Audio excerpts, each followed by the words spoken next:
Estamos ahí aprendiendo alguna cosita, ¿sí? Bueno, damos gracias a Dios por el privilegio de poder compartir su palabra.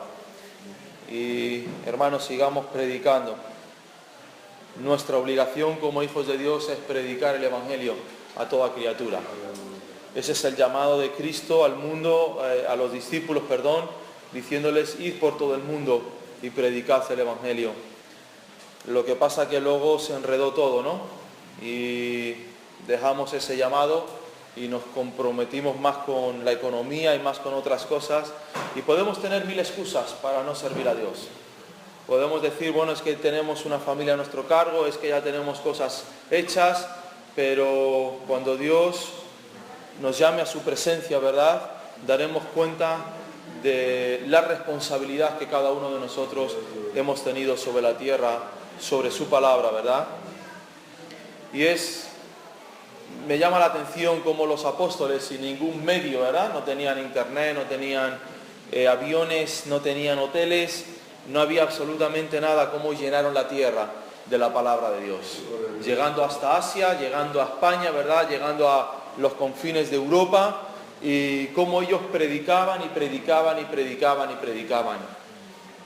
Y eso es algo, ¿verdad?, que me llama la atención. Y yo creo que era porque realmente ellos se sentían salvados por Dios, ¿no? Y sentían como que tenían una deuda, ¿verdad? O no una deuda, pero sí algo, ¿verdad?, que darle a Dios de agradecimiento por haberles salvado y por haber conocido a Cristo y por haber mostrado la salvación al mundo. Y ellos predicaron el Evangelio a pesar de las persecuciones, predicaron el Evangelio a pesar de ser apresados y de ser llevados presos a las cárceles o en el circo romano cuando los soltaban con las fieras. Y gracias a Dios por esos hermanos. Amén. Amén. Algunos quizás no predicaron la palabra, pero sí alojaron a los apóstoles. Algunos quizás no eran grandes eruditos en la teología, pero quizás se hicieron la comida algún día para Pablo, o algún día para Andrés, o algún día para Juan, ¿verdad? Y todos como un cuerpo trabajaban unánimes en cada uno el llamamiento que Dios les había dado. Así que nosotros como hijos de Dios tenemos que buscar delante de la presencia de Dios: Señor, ¿cuál es mi lugar delante de tu iglesia? ¿Qué es lo que yo tengo que hacer, Padre? ¿Cuál es mi labor, verdad? Dentro de toda esta de toda esta historia, de todo este movimiento que tú has creado, ¿dónde y cómo tengo que hacer las cosas? Y quizás descubramos que a lo mejor no hemos sido llamados a sanar los enfermos, pero sí hemos sido llamados, pues no sé, a bendecir de alguna manera, ¿verdad?, a los siervos de Dios o a la iglesia, o de cualquier modo sirviendo al Señor. Amén. Pero eso debe de nacer de un corazón arrepentido y que sabe que su servicio para Dios no es en vano. Ya hemos hablado un poco sobre el pecado, ¿verdad? Hemos hablado de la semana pasada también de cómo por un hombre entró el pecado al mundo, que fue Adán, y cómo también a través de un hombre llamado Jesucristo, el Hijo de Dios, la encarnación de Dios, hecho hombre, entró la salvación al mundo. Yo quiero entrar en este domingo en la materia de la salvación, en qué es la salvación, qué es el arrepentimiento. Porque en muchas ocasiones he visto a tantas personas llorar delante de la presencia de Dios, ser quebrantados delante de Dios, pero pasar un poco de tiempo y no producirse absolutamente ningún cambio sobre sus vidas. Hay dos hombres en las Escrituras que traicionaron a Cristo. Uno fue Judas y el otro fue Pedro. Los dos cometieron el mismo pecado, el pecado de traición. Judas traicionó a Cristo y lo vendió por 20 monedas de plata. Y Pedro también traicionó al Maestro diciéndole que no lo conocía, aún a pesar de haber dicho: Señor, te seguiré hasta la muerte. Le estaba diciendo: bueno, estos discípulos, ¿verdad?, que tú has llamado, estos 11 que están aquí a mi lado, esos posiblemente te puedan dejar. Esos posiblemente, ¿verdad?, sean personas que no están dispuestas a entregar su vida. Pero yo, aquí Pedro, el hombre sobre el cual, ¿verdad?, dijiste aquella palabra, que sobre esa confesión que yo di edificarías la iglesia, yo que había hablado por voz del Espíritu Santo, yo, Pedro, que he andado sobre las aguas y que en tantas ocasiones he estado, ¿verdad?, en el lugar de la transfiguración en aquel monte, yo no te voy a negar. yo no te voy a traicionar, yo no te voy a abandonar, yo no voy a hacer lo mismo que los demás han hecho. Está bien tener esas motivaciones delante de Dios, ¿verdad? Está bien decirle, Señor, yo no te voy a dejar, yo voy a seguir hacia adelante. Pero quiero que nos demos cuenta de cómo Pedro, ¿verdad?, cuando él comete ese pecado de haber traicionado a Cristo, dice la palabra de Dios que corrió fuera y lloró amargamente. Y seguramente que en ese lloro de Pedro estaba volcando toda su frustración, volcando todo su arrepentimiento, porque se había dado cuenta de que había traicionado al Maestro. Él no corrió como Judas a matarse, ¿verdad?, y a ahorcarse en un árbol, sino que él corrió a los brazos del Maestro. Y más tarde, cuando Jesús se presenta a sus apóstoles en la segunda pesca milagrosa, después de haber pescado, coge a Pedro, Jesús, y da un paseo con él por la playa y le dice, Pedro, ¿me amas?, por 3 veces, sanando el corazón de Pedro ante, ¿verdad?, las 3 negaciones que él había hecho previamente en aquella noche. Entonces nos encontramos 2 personas arrepentidas.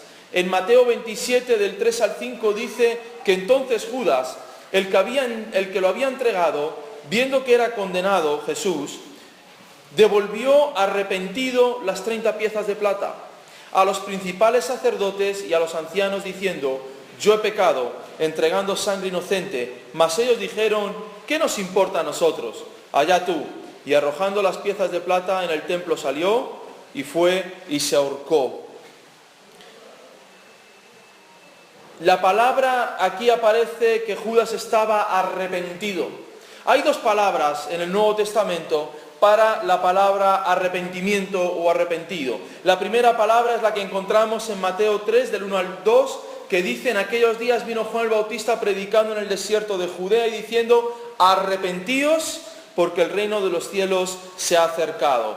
Esa palabra de arrepentíos, arrepentimiento, es la palabra metanoia. Hay un grupo de música cristiana que se llama Metanoia, creo que son del País Vasco, por ahí. Y metanoia significa dar la vuelta a la mente, es decir, cambiar mi forma de pensar, cambiar mi mentalidad, dar un giro de 180 grados a las cosas que me importan y cambiar completamente mi forma de pensar, mi forma de ver absolutamente todas las cosas. De repente cambio mi mente y me doy cuenta de que lo que estoy haciendo está mal delante de Dios y que necesito un cambio dentro de mi vida. Ese es el verdadero arrepentimiento, la verdadera palabra de arrepentirse en la palabra de Dios. Segunda de Corintios 7:10 dice, porque la tristeza que es según Dios produce arrepentimiento, pero la tristeza del mundo produce muerte. Pablo había mandado la primera carta a los corintios, había sido duro con los corintios, porque los corintios estaban mezclando la presencia de Dios, mezclando la fe, mezclando la santidad de Dios con los pecados del mundo. No les importaba hablar en lenguas, salir por las puertas de la iglesia e irse, ¿verdad?, a cometer cualquier acto de lujuria o de pecado. Algunos hasta comían la comida que había sido reservada para los ídolos. Y Pablo exhorta a los corintios. Y al exhortar a los corintios, si tú te lees todo el capítulo 7, te vas a dar cuenta de que se produce un cambio en la vida de la iglesia de Corintios. Y Pablo se alegra y le dice, bueno, me alegro, ¿verdad?, de que la palabra de exhortación, y dice, aunque cuando la mandé tuve miedo de haber sido demasiado fuerte para vosotros y haber sido demasiado severo con vosotros, pero me alegro de las noticias que vienen de Corintio, porque me he dado cuenta de que esas palabras y esa tristeza que surgió en vosotros ha sido para arrepentimiento. Pero hay otra tristeza del mundo que produce muerte. ¿A qué se está refiriendo Pablo con estas palabras? Se está refiriendo a la palabra que hemos leído de Judas. La palabra de arrepentido de Judas es metamelomai. Se parece, pero no es lo mismo. Y significa remordimiento. Entonces tenemos 2 palabras para arrepentimiento. Uno es cambio de mentalidad y cambio de hacer las cosas, y otro es remordimiento. La palabra el siguiente tema que surge a raíz de todo esto es: ¿cuántas personas realmente están arrepentidas delante de Dios? Porque muchas personas las ves que tienen un toque de Dios. De repente oyen una canción que les produce, ¿verdad?, congoja en su ser, tristeza en su ser, y de repente parece como que algo salta dentro de ellos y dicen: ¡ay, lo que he hecho! ¡Ay, no sé qué! Y parece que se produce un arrepentimiento. Y lo único que se está produciendo es solamente un sentimiento de culpabilidad o un remordimiento en sus vidas. ¿Cuántas personas conoces que, por ejemplo, son alcohólicos y después de haber pasado la borrachera y de ver lo que han hecho, se arrepienten, ¿verdad?, de lo que han hecho? O pegan a su mujer y se arrepienten al segundo de haber dado esa bofetada a su esposa y dicen: ¡ay, perdona, cariño, te quiero tanto y no sé qué! Pero pasan los días y vuelven otra vez a hacer exactamente lo mismo. No es arrepentimiento, es un remordimiento en sus vidas. Y ese remordimiento viene dado debido a la conciencia que Dios puso en el corazón del ser humano. Dice la palabra de Dios en Romanos que el hombre no tiene, ¿verdad?, excusa delante de Dios, porque Dios puso la conciencia en el corazón y las leyes de Dios en el corazón del ser humano. Y esa conciencia nos produce en nosotros la alarma de decirnos: has hecho algo malo, te has equivocado, pero no nos arrepentimos. Cuando tú vas a una prisión y tú hablas con alguien, bueno, tú estás arrepentido. Bueno, el otro día salió Bárcenas y dice: no me arrepiento de nada de lo que he hecho. Es más, volvería a hacer las cosas otra vez de la misma manera. Y uno se pregunta, ¿verdad? Entonces, ¿para qué sirve la cárcel? ¿Y para qué sirve el castigo? No sirve de nada si no hay un cambio en la mentalidad de las personas. Judas, claro que se sintió arrepentido, claro que sintió ese remordimiento, pero ese sentimiento no fue capaz de llevarlo a la presencia de Dios y decirle: Señor, he pecado delante de ti, por favor ten misericordia de mí. Sino que el orgullo del ser humano lo hace llevarlo a otros lugares y a otros momentos, pero en los que no hay ningún cambio en ninguna de sus vidas. Y muchas personas se arrepienten no porque hayan sentido la necesidad de cambiar de vida, sino porque los han cogido. Si tú coges a un ladrón, él te va a decir: ¿está arrepentido usted de robar? Claro que estoy arrepentido de robar, pero realmente de lo que está arrepentido es de que lo han pillado. La pregunta es: si no te pillasen, ¿tú estarías arrepentido del robo? Esa sería la pregunta. La mayoría seguiría robando. Uno sigue robando hasta que lo pillan. Uno sigue fornicando hasta que lo pillan. Uno sigue engañando a la mujer hasta que lo pilla. ¿Verdad? Muy pocas personas dicen: ay, cariño, mira. No, los pillan y allí lloran, ¿verdad? Y se quebrantan y dicen: ay, cariño, que fíjate lo que he hecho, fíjate, perdóname, tal. Pero no hay arrepentimiento. Sale a la luz, ¿verdad?, ese sentimiento de culpabilidad que todo el ser humano lleva, pero no se arrepienten dentro de sus vidas. Y lo que Dios nos está hablando es que necesitamos en las iglesias no personas que se constriñen, ¿verdad?, cuando viene una predicación, se constriñen delante de una canción de estas que toca un músico y de repente: ay, Señor, claro, qué pecado, perdóname, no sé qué. Hasta se dan golpes de pecho, ¿verdad?, pero no hay cambios en sus vidas. ¿Cuántas personas hemos ministrado a lo largo de nuestra vida y te das cuenta de que te vienen llorando, te vienen arrepentidos, te vienen pegándose golpes en sus pechos diciendo: es que fíjate lo que he hecho, pero al poco tiempo de estar en la casa de Dios vuelven otra vez a salir por la puerta y vuelven a cometer los mismos pecados o peores de los que han cometido? La pregunta entonces que tenemos que hacer es: ¿quiénes son los verdaderos hijos de Dios? ¿Quiénes son esas personas que realmente se han arrepentido y que realmente han tenido un cambio en sus vidas? Porque el pecado nos duele, nos apartamos del pecado cuando somos realmente hijos de Dios. Una de las cosas que tú puedes saber si eres hijo de Dios es que te duele pecar delante de Dios. Es que no puedes permanecer un solo segundo después de haber cometido alguna falta delante de Dios sin tener que decirle: Señor, perdóname porque esto aquí he caído, aquí he hecho algo que no debía de haber hecho. No puedes convivir con el pecado. Aborreces el pecado. Te resulta extraño, ¿verdad?, sentirte en medio de esas personas. En estos días estaba tomando algo con unas personas y les he hablado de Dios a todos. Y yo sentía en mi corazón de no vuelvas a estar con ellos sentado. No vuelvas otra vez a compartir pan con ellos, ni comida con ellos. Háblales de mí, predícales, pero no compartas comida con ellos. Amén. Hay momentos en los que los hijos de Dios tenemos que apartarnos de los que viven bajo el pecado. Es cierto que Cristo vino a predicar y predicó en medio de los gentiles y predicó en medio de prostitutas, predicó en medio de borrachos, predicó en medio de avaros, predicó en medio, pero cuando llega el punto, ¿verdad?, en el que esas personas no quieren un cambio en sus vidas, tú no puedes seguir participando de la mesa con ellos, ni de estar con ellos sentados. Y yo dije, Señor, es cierto, porque siempre que estoy sentado con ellos, hay comentarios que uno no debe de oír. Hay cosas que uno no debe de tener en su vida, ¿verdad? Y digo, bueno, pues vamos a dejar de estar tanto con esta gente. Y vamos a buscar a otros. ¿Amén? Y vamos a predicar a otros. Porque no hay arrepentimiento en sus corazones. Hay personas que nunca van a ser hijos de Dios. Hay personas que nunca van a convertirse. Y nosotros tenemos que tener el discernimiento delante de Dios, de predicar la palabra a todas las personas, pero de no perder el tiempo con aquellos que no quieren cambiar sus vidas. Porque hay muchas otras personas que quieren cambiar sus vidas y que nos necesitan para ser ministrados.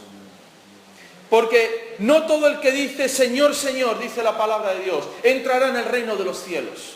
No todo aquel que haya dicho por sus labios que yo soy su Dios y que yo soy Señor, entrará por el reino de los cielos. Entonces, ¿quiénes son los que van a entrar en el reino de los cielos? Aquellos que han puesto su fe en la palabra de Dios. Aquellos que han puesto sus vidas en la palabra de Dios. Aquellos que han dicho, Señor, yo quiero que tú cambies mi vida, que transformes mi corazón y que comiences de nuevo a hacer esta vasija.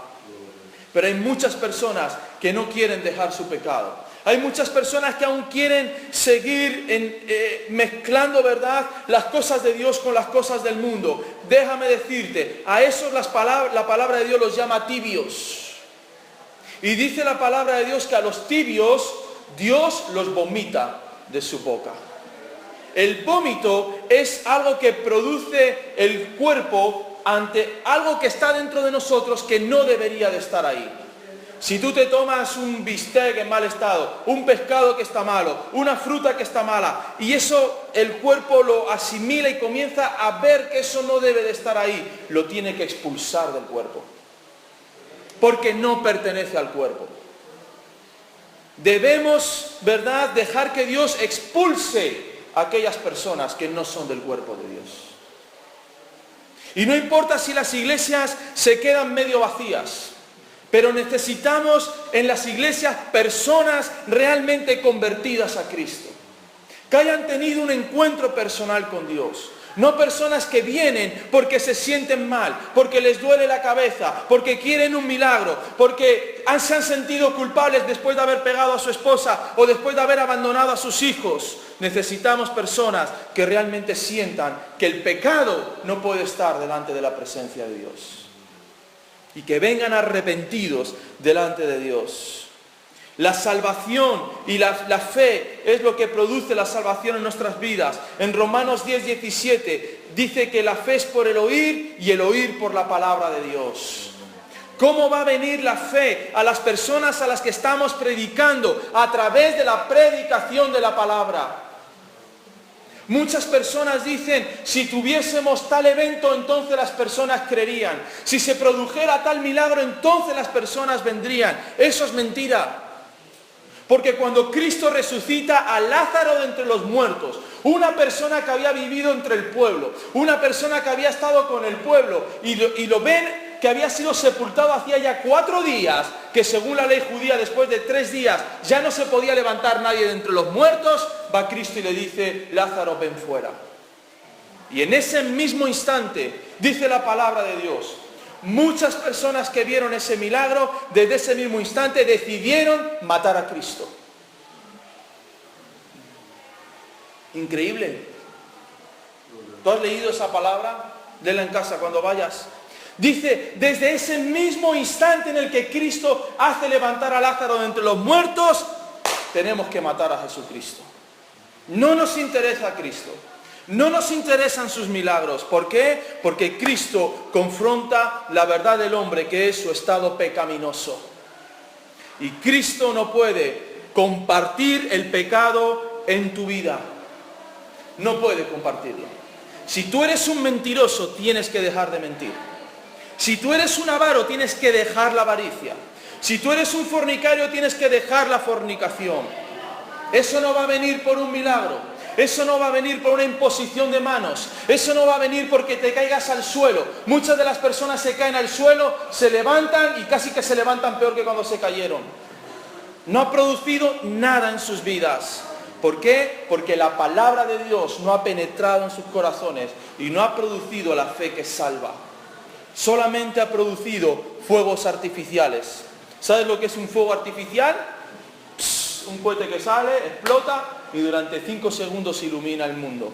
Pero ahí quedó todo. No es una luz verdadera, es solamente un fuego de artificio. Dice la palabra de Dios en Efesios 2, del 8 al 10. Porque por gracia sois salvos, por medio de la fe. Y esto no de vosotros, pues es don de Dios. No por obras para que nadie se gloríe, porque somos hechura suya, creados en Cristo Jesús para buenas obras, las cuales Dios preparó de antemano para que anduviésemos en ellas. Amén. La salvación queda absolutamente claro en la palabra de Dios, que no puede ser a través de las obras del ser humano.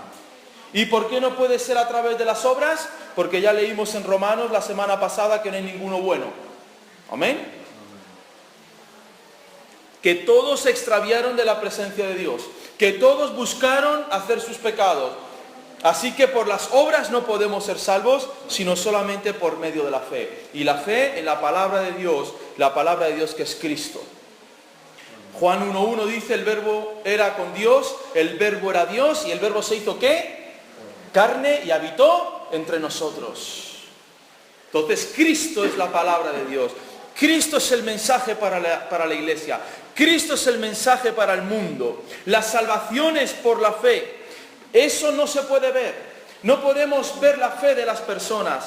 Y si no podemos ver la fe de las personas, ¿cómo sabemos si el que tenemos delante es un hijo de Dios? ¿Cómo sabemos si el que se sienta en el asiento, ¿verdad?, de nuestra iglesia es un verdadero hijo de Dios? Pues vamos a ir a Gálatas 5, 16 al 26. Vamos a buscarlo todos.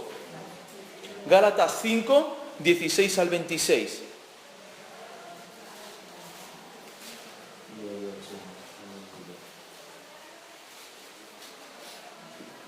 Hay 2 matices por los cuales sabemos que una persona es un hijo de Dios.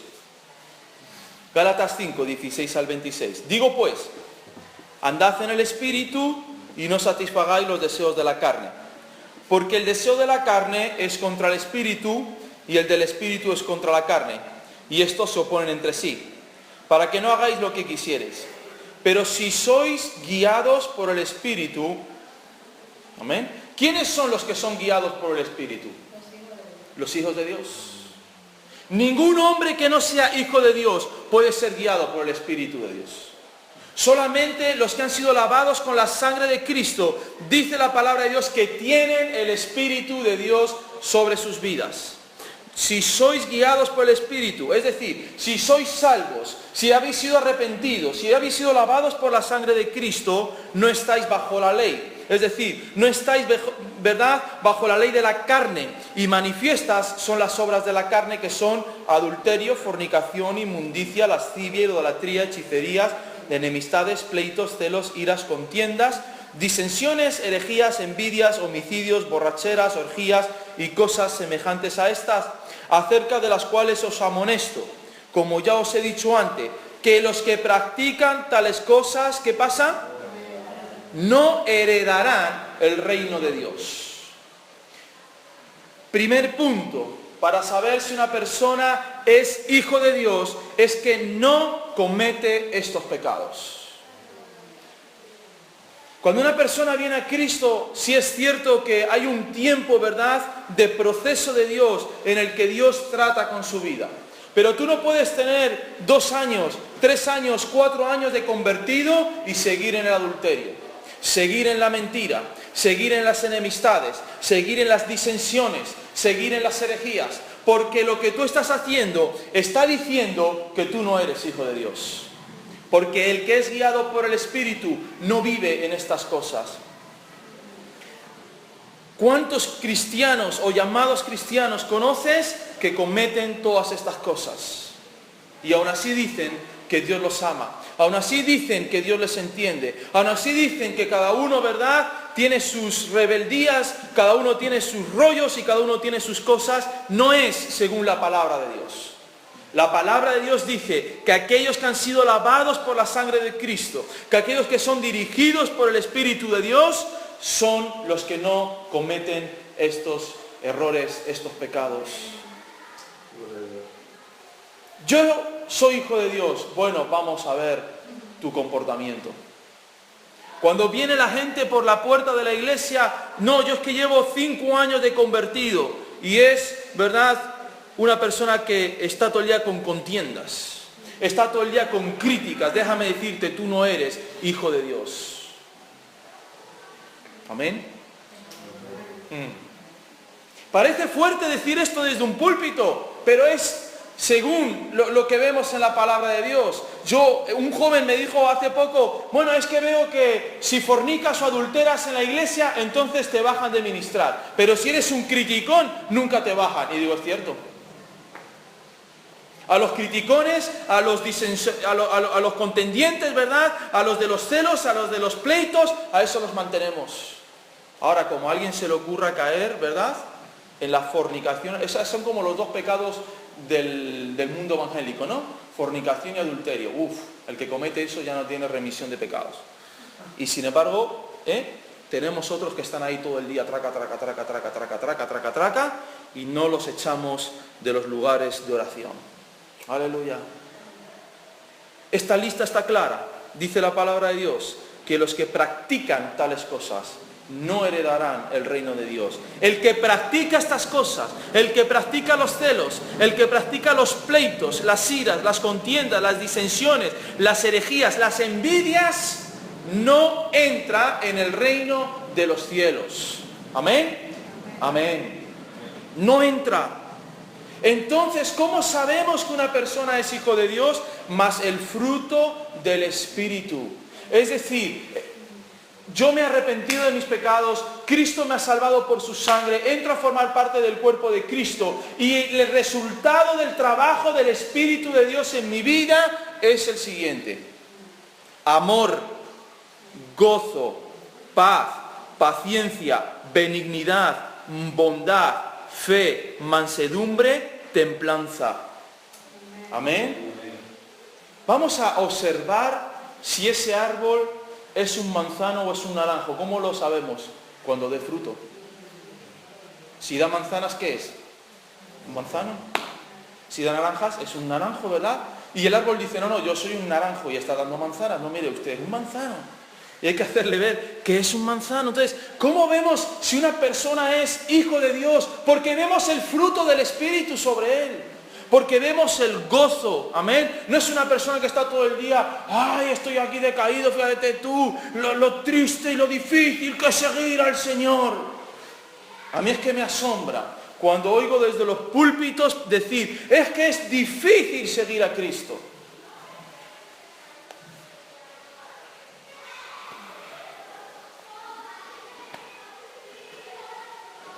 Pues vámonos todos al mundo y vayamos a pecar, a ver cómo nos va.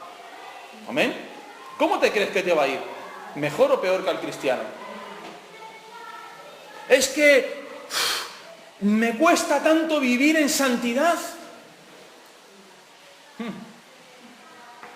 Yo les prediqué una vez a los jóvenes, mira, si la santidad es esa carga tan pesada sobre tu vida que es imposible de acometerse, es que no eres hijo de Dios.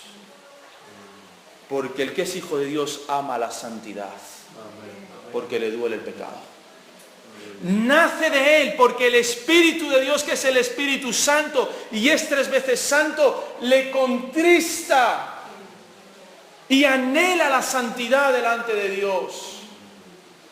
Y no está todo el día preguntando a ver dónde está la línea de lo que es pecado y de lo que no es pecado, para ver hasta dónde puedo llegar con mi novia, a ver hasta dónde puedo llegar con mis negocios ilícitos, a ver hasta dónde puedo llegar, ¿verdad?, con el tonteo con las mujeres. A ver, pastor, ¿dónde está la línea? ¿Cuándo es adulterio? Los que buscan las líneas es que no son hijos de Dios.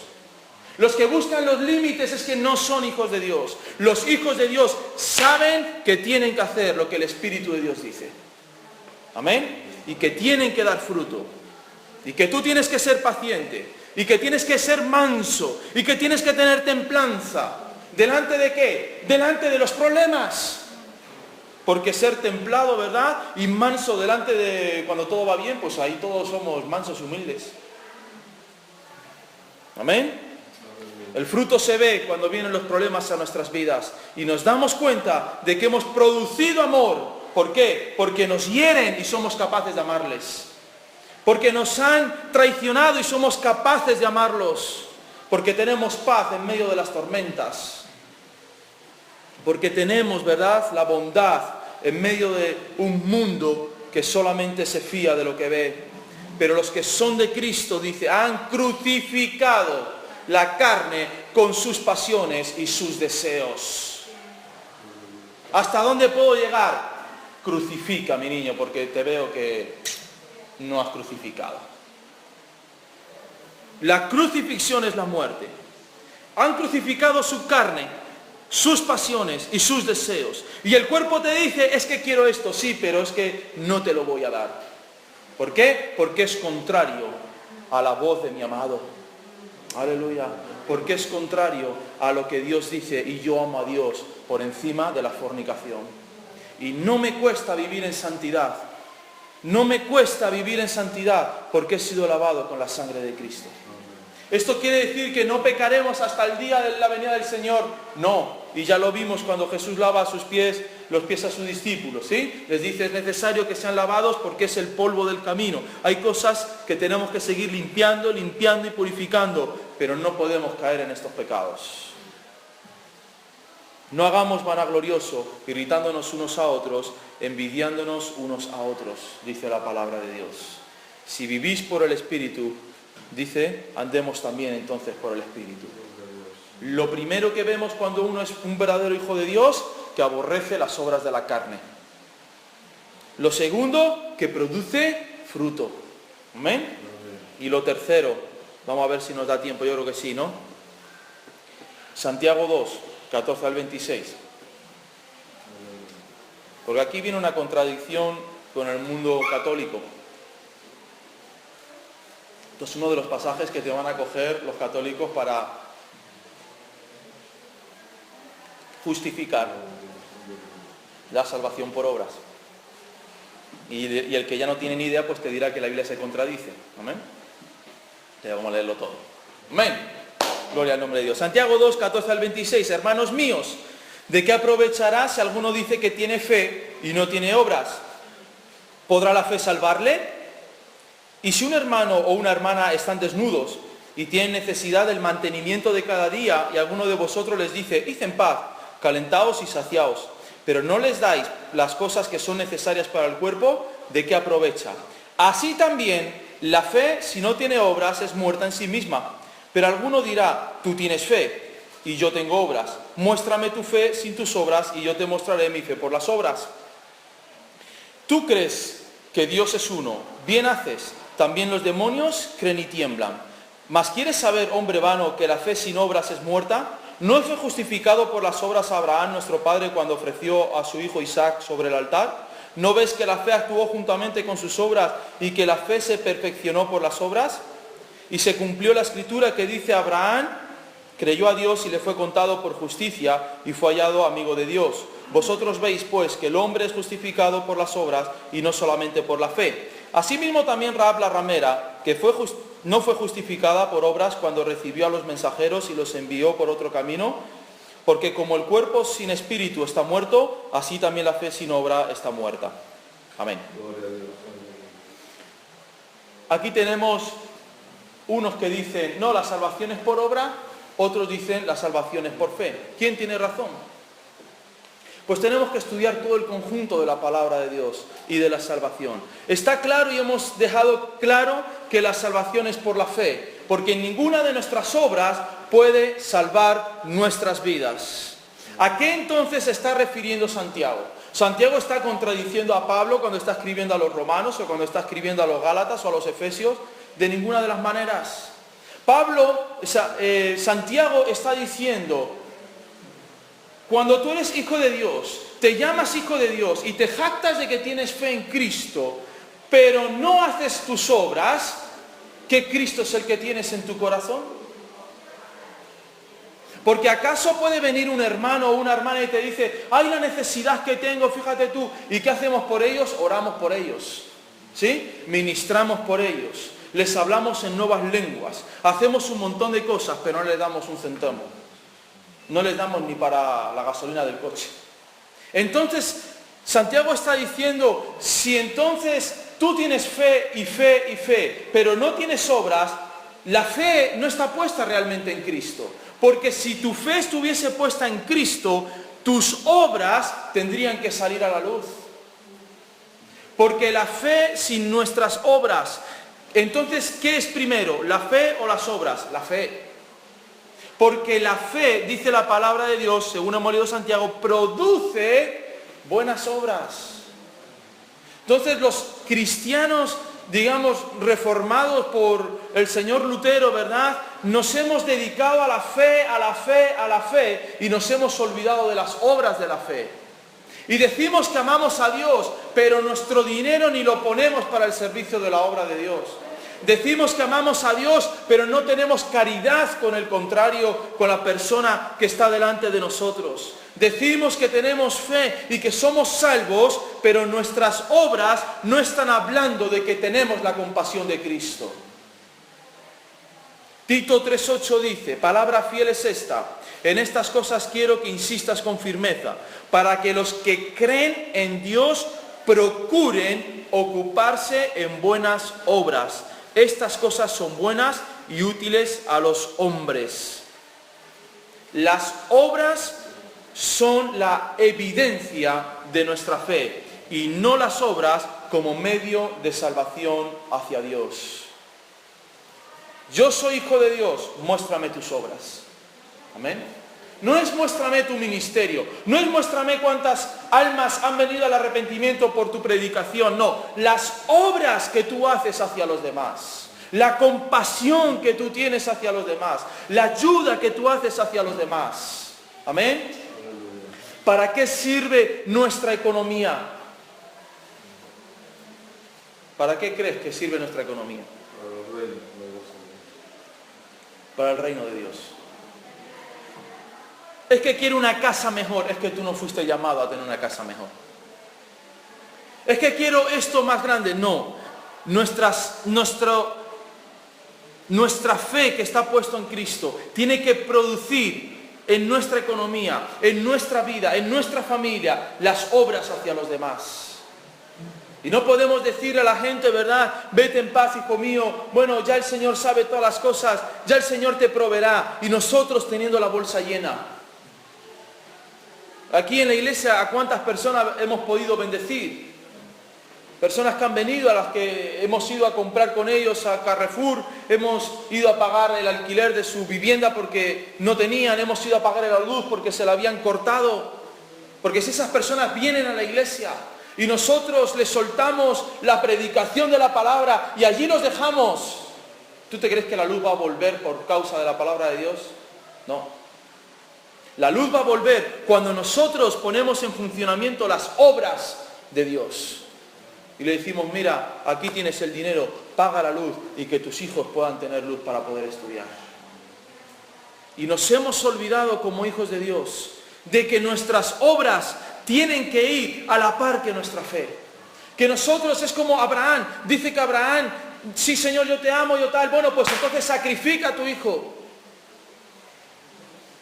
Ay Señor, no, mi hijo no, porque es el que me has dado, el heredero, no, ese no, eso no me lo pidas, porque eso, entonces, tu fe es muerta.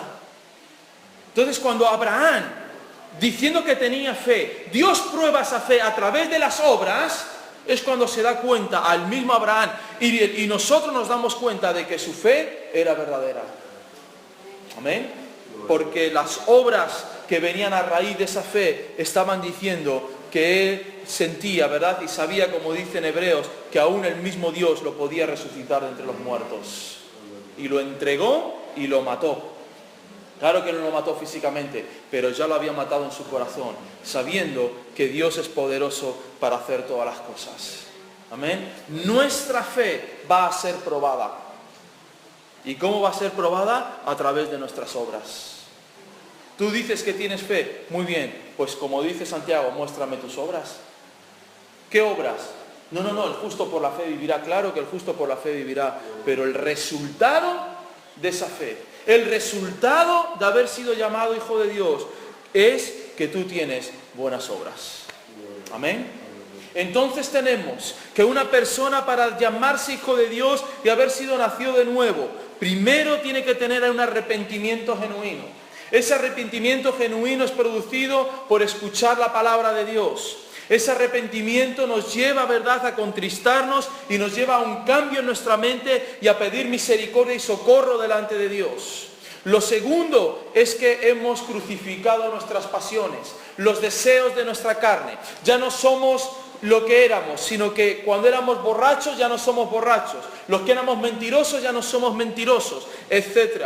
Lo tercero es que producimos el fruto del Espíritu de Dios. Y lo cuarto es que producimos las obras de Cristo en nuestras vidas. Amén. Entonces, teniendo todo esto, podemos decir, somos verdaderos hijos de Dios.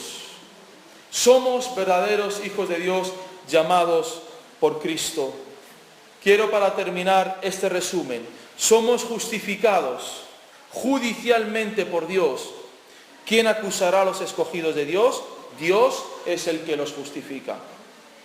Somos meritoriamente, ¿verdad?, salvos por Cristo. No hay ningún otro mediador. Verá el fruto de la aflicción de su alma y quedará satisfecho. Por su conocimiento justificará a mi siervo justo a muchos y llevará las iniquidades de ellos. Mediante o por la fe, Romanos 5:1, justificados pues por la fe, tenemos paz para con Dios por medio de nuestro Señor Jesucristo, evidenciando nuestra fe en Cristo a través de nuestras obras. Amén. Aleluya. Y estas obras ni tan siquiera son nuestras, porque hemos leído que las obras, ¿quién las preparó de antemano? Dios. Entonces no hay nada que el hombre pueda hacer para ser salvo, nada. Porque aún las obras que pueda hacer solamente pueden venir por aquellas que han sido preparadas por Dios antes de la fundación del mundo. Entonces todos aquellos que levantan un orfanato, ¿verdad?, y son tan buena gente y parece, ¿verdad?, que tienen esa carita de buenos y de no sé qué, eso no les da la salvación. Entonces mi abuelita, ¿verdad?, que estuvo toda la vida adorando a la Virgen de Candelaria y todo el día haciendo buenas obras, ¿está en el reino de los cielos? No.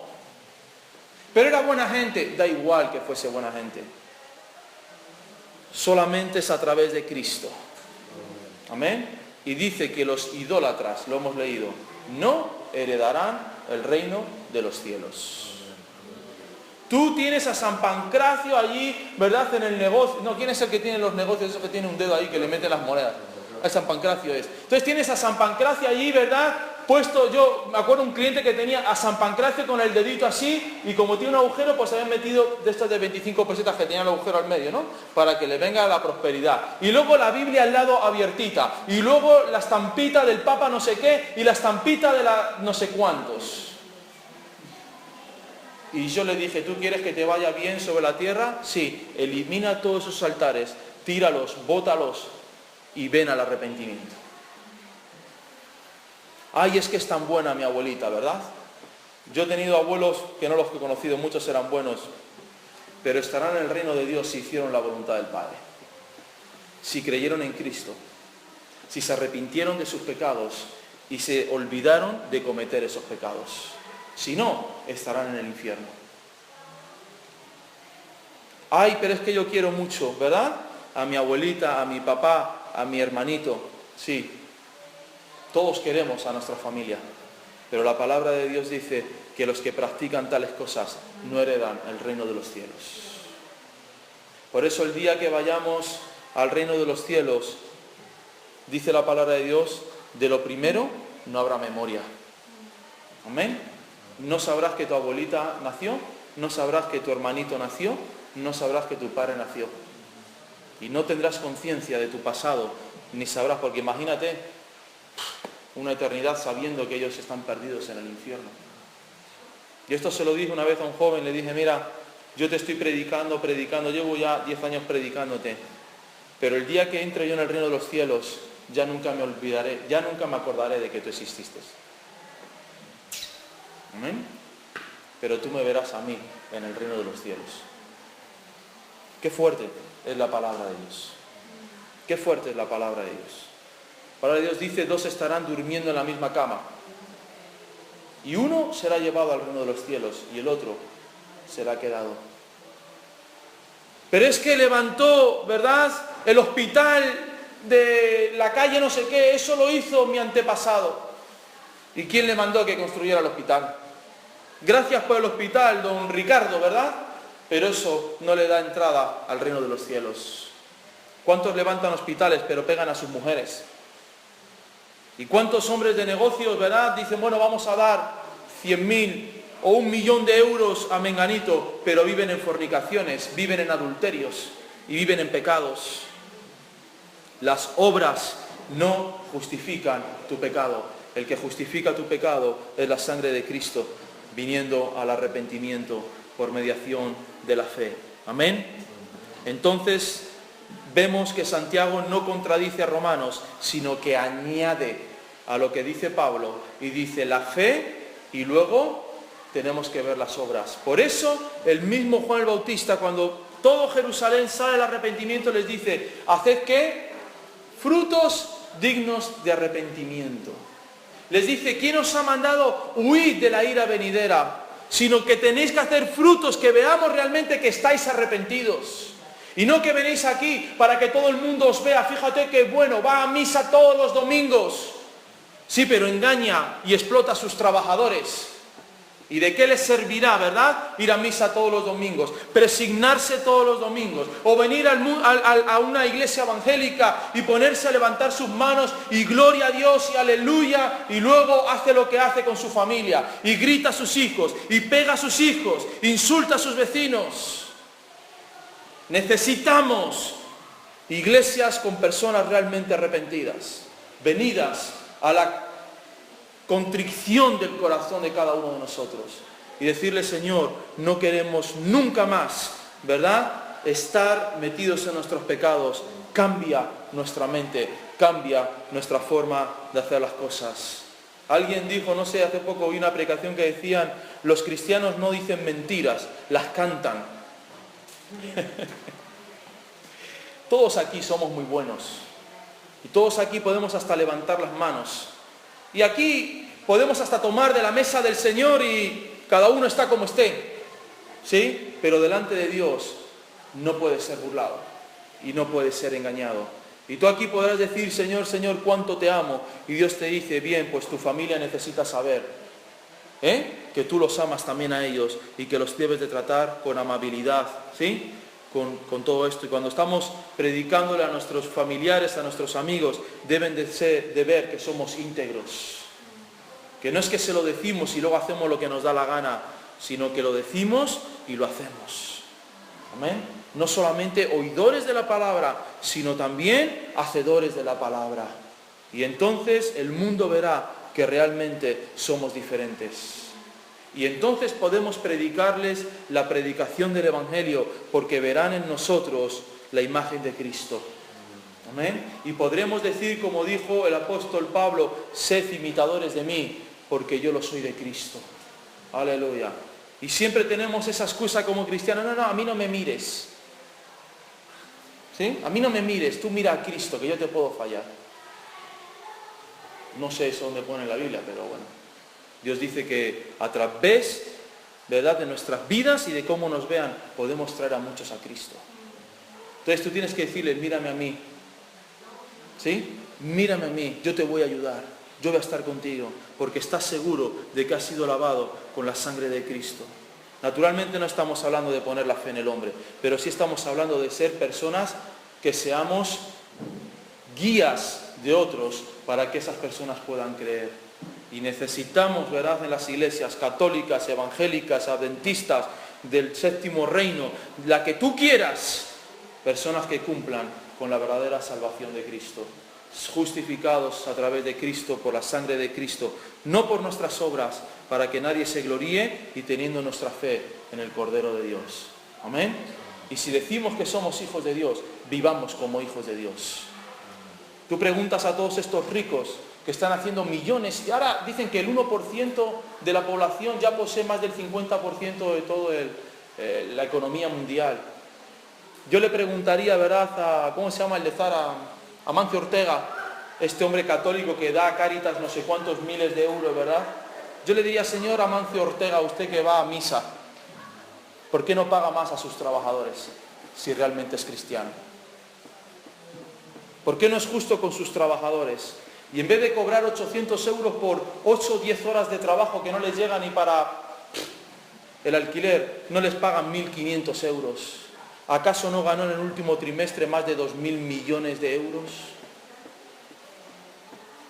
Cristianos de boca, ¿sí? Cristianos, y las iglesias se llenan todos los domingos de gente que va a misa. Y que cuando salen de misa, la mujer que tenga la comida preparada, porque si no sacamos el cinturón y la correa.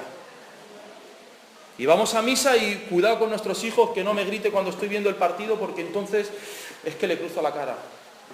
Amén. Aleluya. Necesitamos un cambio en nuestras vidas. Necesitamos un cambio en las iglesias. Necesitamos venir al arrepentimiento de Cristo. Y decirle, Señor, si verdaderamente yo me llamo hijo tuyo, necesito que los demás vean que soy tu hijo.